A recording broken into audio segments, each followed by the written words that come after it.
His ethic was built on confrontation. They'll never get over it. They want confrontation. They want the good guys versus the bad guys. And there is no debate. I mean, the campus today is almost debate-free because the ethic of discussion, of rational rhetoric, is gone. I was just comment on that. You know, I do have a good number of classes. One of the things that I find that it may be a symptom of what you're talking about, John, and that is the classes are very difficult to get students to participate. I start talking about all sorts of policy issues in economics. You come up with them all the time, and I typically will bring in articles from the paper, and so I try to say, see, this is real world. This is what happens, and I get such a passive response. It's very puzzling to me, and I because for one, has always been impassioned by these kinds of things. And I wonder whether that isn't also just a symptom, a kind of a spillover effect from this ongoing oppression of, with respect to expressing your real thoughts. Could be. The polls that I've seen about the so-called millennials, the younger generation now, is that they're much more tolerant than their parents and grandparents were, but they don't want to engage ideas. It's fine for you to think or say anything you want, but it's very hard to get a debate going. The polls show that they just don't want to do that. And to some extent, I think it's a spillover of the 60s that your identity is extended to the point where all of your ideas and preferences are untouchable. You can't attack vanilla ice cream because I like vanilla ice cream. So therefore, there's no debate. We all have in our minds that some of us like pistachio and some don't, but you can't debate it because it would be too threatening and too controversial. Well, I think it's interesting to explore what happens when there's no debate. I call it a form of ideological or intellectual incest. That is, if you're only talking to people who agree with you, if you spend especially in a university setting, if you spend your entire time discussing ideas with people who share those ideas and there's no debate, there's no natural diversity of opinion, it seems to me that those ideas get pushed progressively to the extreme because there's no balance. And so what the university should be about, which is this free intellectual inquiry and honest exploration of ideas, can't happen unless there's debate. Do you think that's I agree.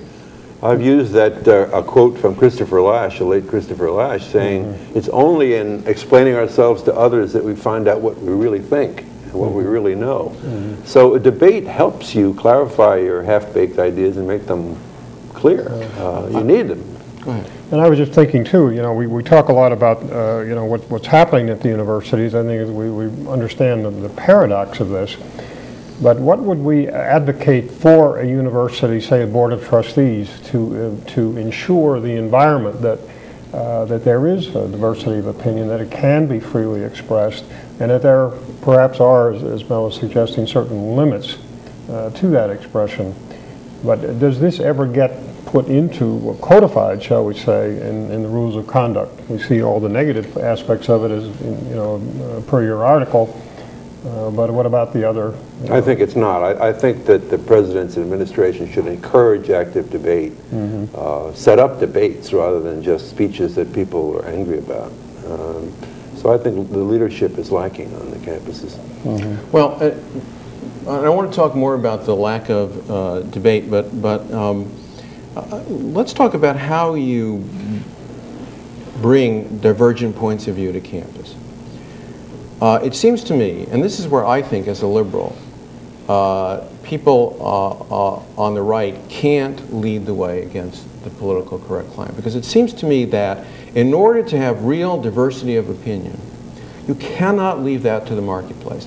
The marketplace will always dumb down the rhetoric. The kids will want celebrities, whether they have something important to say or not. They will want people who have popular ideas. You're not going to get really fringe, divergent points of view represented if it's left to the marketplace. You need, I would argue, an affirmative action program. You need campus officials to reach out to find those divergent points of view. Without that, you won't have real free speech. But affirmative action is the sort of thing that conservatives abhor, which is why I think that they cannot successfully lead the campaign against political correctness. You want affirmative action for ideas? You want for ideas. 15%. No. What I want is I want a program, no quotas, no. What I want is I want people to make a deliberate attempt to bring people onto a campus who wouldn't normally be invited if it was left up to a popular vote. Because the popular vote will always give you just popular ideas.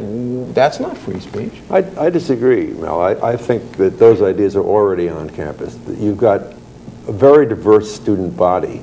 I'm not talking about race and gender here. You're talking about people have all kinds of ideas, but they shut up about them because they're not approved. Or if you try to form a club and someone doesn't like that club, they'll find a way to censor it, or say you don't have enough left-handed gays in it, so it's not a good enough group. You know, all this usual nonsense will come in. But I think all you have to do is open up the campus, sponsor debates, to encourage the kids to debate in class.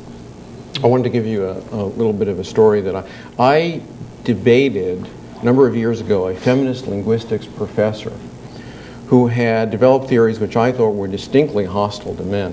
But she was making the rounds of the television and radio talk shows without debate. No one was really challenging her. And Judith Butler?